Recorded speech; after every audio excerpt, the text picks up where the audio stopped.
Good morning সবাইকে। আশা করছি তোমরা সকলেই খুব ভালো আছো আর আমরাও বেশ ভালোই আছি। তো নতুন আরও একটি ব্লগে তোমাদের সকলকে স্বাগত জানিয়ে আজকের ব্লগটা শুরু করছি। আর আশা রাখছি বরাবরের মতো আমার আজকের এই ব্লগটিও তোমাদের ভালো লাগবে। তো ঘড়িতে সময় হচ্ছে এখন ওই 10টার মতো। হাজব্যান্ডের জন্য কেটে নিয়েছি ফল, কারণ হচ্ছে সে আজকে অফিসে যাচ্ছে। তো অনেক দিন পর ডিউটিতে আজকে জয়েন করতে যাচ্ছে, তার জন্যই সাথে করে একটুখানি ফল দিয়ে নিচ্ছি, কারণ ফিরতে কখন কি হবে তার ঠিক নেই। তো ওই জন্যই সাথে করে ফল দিয়ে নিচ্ছি আর কি। তো অফিসে ওখানেই খেয়ে নেবে। তো অলরেডি কিন্তু আমাদের সবারই টিফিন করা হয়ে গেছে। তো টিফিনে হাজব্যান্ডকে দিয়েছি ওই দুধ, ওটস, কলা এইসবই ও এখন টিফিনে খায়, বেশিরভাগ দিইনি।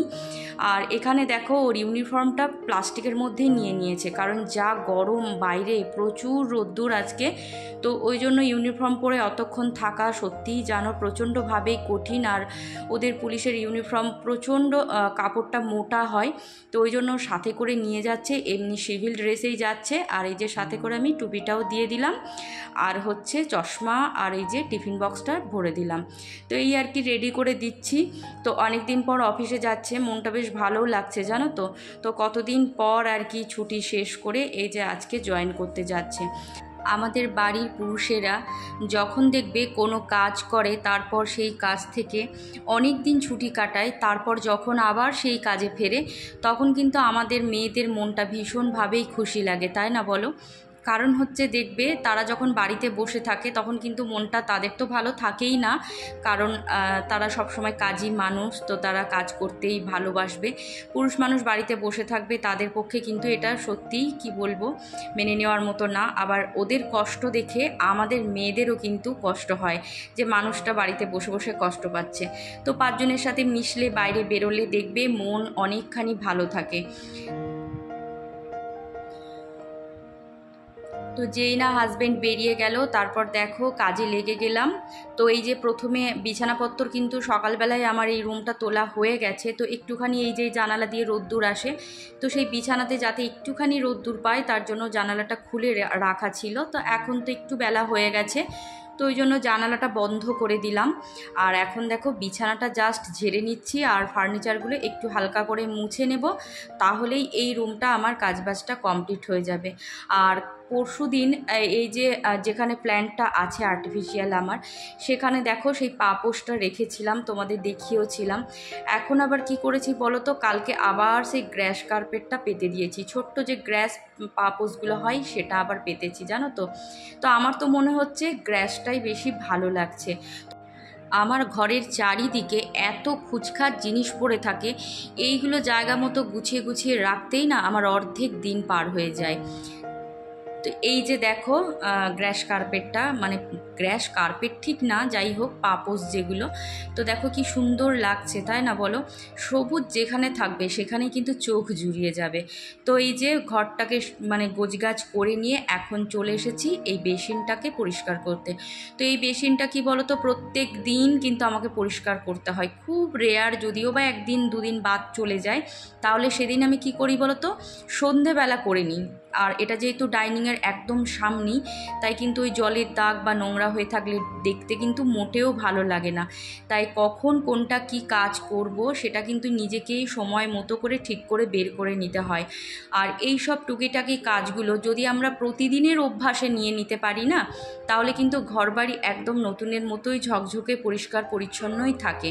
তাই কি বলতো, এই কাজগুলো করতে আমার একটুও ক্লান্তিও লাগে না। এগুলো আমি খুব ভালোবেসে এবং যত্ন সহকারে প্রতিদিন করে চলেছি, আর আমার ঘর গোছাতে ভীষণভাবেই ভালো লাগে। তো আর তোমরাও আমার কাজকর্ম ভালোবাসো, এমনকি আমার কথাবার্তাও ভালোবাসো। তো যাই হোক, তোমরা যারা আমাকে এতটা ভালোবাসা দিয়েছো, সত্যিই তাদেরকে অসংখ্য ধন্যবাদ।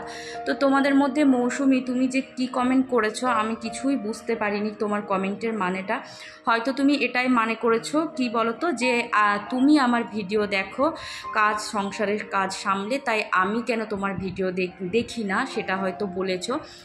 দেখো, এক একটা সংসারে তো এক এক রকম কাজ থাকে, তাই না বলো? তাই প্রত্যেকের সংসারের রুটিন বলো, প্রত্যেকের সংসারের কাজকর্ম কিন্তু আলাদা আলাদা হয়।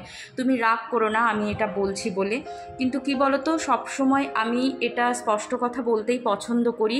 এতে করে আমার মানে অনেক কাছের মানুষও দূর হয়ে গেছে, আবার কিন্তু অনেক দূরের মানুষও কাছে হয়ে এসছে। স্পষ্ট করে কথা বললে কি হয় বলো তো, শুনতে হয়তো একটুখানি খারাপ লাগে, কিন্তু তুমি ঠিক নিশ্চয়ই আমার কথা বুঝবে। কারণ হচ্ছে কি বলো তো, তুমি আমার ভিডিও দেখো বলে যে আমাকেও তোমার ভিডিও দেখবে, এটা কিন্তু তুমি এক্সপেক্টই করো না। যার যার ভিডিও ভালো লাগবে সে কিন্তু তার ভিডিওটাই দেখবে, তাই না বলো? জোর করে কখনো কাউকে মানে কি বলবো, মানে ফোর্স করা যায় না যে আমি দেখছি বলে তুমিও দেখো। এভাবে কিন্তু পৃথিবীটা চলে না। কারণ আমরা দেখবে এক একজনের সাথে এক এক রকম ব্যবহার করি, কিন্তু তার থেকে সেই একই এক্সপেকটেশন অনুযায়ী কিন্তু সেই ব্যবহারটা ফিরে পাই না। তাই তুমি তোমার মন দিয়ে কাজ করে যাও, একদিন নিশ্চয়ই সফল হবে। আর আমি তোমার জন্য অনেক অনেক শুভকামনা করছি যে তুমিও তোমার কাজ নিয়ে একদিন নিশ্চয়ই সফলতা পাবে। ঘর দুটোকে সামলে নিয়ে চলে এসেছি রান্নাঘরে। তো রান্নাঘরে কালকের যে সমস্ত বাসনগুলো রাত্রেবেলা আমি মেজে গুছিয়ে রেখেছিলাম, সেগুলো তো জল ঝরে গেছে রাতের মধ্যেই। তো এখন সেই শুকনো বাসনগুলো জায়গা মতো তুলে রাখছি। কি বলো তো, আমি না সাথে সাথে বাসনগুলো রাখি না, কারণ জলটা ঝরে যায়, শুকিয়ে যায়, তারপরে কিন্তু বাসনগুলো তুলে রাখি, যাতে করে ওই যে ক্যাবিনেটগুলো দেখছো স্টিলের, তাতে মরচে না ধরে আর বেশি দিন টেকসই হয়। প্রত্যেকটা জিনিসই কিন্তু যত্নের কাছে আরও বেশি দিন টেকসই হয়। আর আমরা যেহেতু অনেকটা কষ্ট করে বাড়ির জিনিসপত্র করি, তাই সেগুলোকেও যত্ন করাও কিন্তু আমাদের দায়িত্বের মধ্যেই পড়ে। আমরা যদি একটুখানি যত্ন করি, কেয়ার করি, তাহলে যে জিনিসটা 5 বছর যেত সেই জিনিসটা কিন্তু 8 বছর বলো 10 বছর বলো তার কিন্তু আয়ুটা বেড়ে যায়। তো যাই হোক, ওখানে দেখো আমি কি করলাম বলো তো, ঢ্যাঁড়সটাকে কেটে নিয়েছি, কেটে নিয়ে আবার চলে এসেছি রান্নাঘরে। আর এখন এই যে টুকিটাকি কিছু বাসন ছিল, টিফিন খাওয়ার পর তো আমরা চা খাই জানোই, তো চা খাওয়ার যেটুকু টুকিটাকি বাসন ছিল সেগুলো মেজে নিলাম। তারপর এই যে সামান্য কালো জিরে দিয়ে ঢ্যাঁড়সটা ভাজতে বসিয়ে দিলাম। তো যতক্ষণে এটা ভাজতে থাকবে ততক্ষণে আমি গিয়ে আবার সবজিটা কাটবো। তো সমস্ত সবজি যদি আমি একেবারে কাটতে বসি তাহলে কিন্তু আমার অনেকটা সময় একেবারে বেরিয়ে যাবে। তাই ওদিকে গ্যাস ওভেনে ঢ্যাঁড়স ভাজাটা বসিয়ে দিলাম, তারপর চলে এসেছি শাকগুলোকে কাটতে। আর দেখবে একদিকে ওদিকে রান্না হবে, আবার এদিকেও কেটে কুটে নেব, তাহলে কি হয়, এতে করে সময়ের অপচয় কিন্তু হয় না। তো আজকে করব এই যে বেগুন দিয়ে পালং শাক, সাথে একটু বড়িও দেবো ভাবছি। তো প্রতিদিন মেনুতে আর কি শাকটা রাখার চেষ্টা করি, কারণ শাক তো ভীষণই উপকারী। শাকের গুণাগুণ তো তোমাদের বলতে হবে না আশা করি কাউকেই। তো যাই হোক, দেখো ওদিকে তো হচ্ছে ঢ্যাঁড়স ভাজা ঢ্যাঁড়সের মতোই, যেহেতু একদম গ্যাসের আঁচ আমার কমানো আছে, তাই ওই অল্প অল্প করেই হতে থাকছে। আর এদিকে দেখো বড়িটা প্রথমে আমি গরম কড়াইতে একটুখানি নেড়ে নিলাম, তারপর কিন্তু তেলটা দিচ্ছি। এতে করে কি হবে, বড়িটা কিন্তু তেলটা কম শুষবে, তাহলে আমাদের শরীরেও কিন্তু তেলটা কম যাবে। তো তেলও কিন্তু শরীরের পক্ষে ভীষণই ক্ষতিকর। তো তোমরা দেখতেই পাও আমি কিন্তু ভীষণভাবে সচেতনভাবে রান্নাবান্নাগুলো করি। এতে আমাদের একটুখানি সাশ্রয় তো হয় অবশ্যই, সব থেকে বেশি সাশ্রয় হয় আমাদের স্বাস্থ্যের, কারণ স্বাস্থ্যই সম্পদ, সবাই জানো। তাই স্বাস্থ্যটাকে ঠিক রাখা আমাদের কিন্তু আরও একটা দায়িত্ব।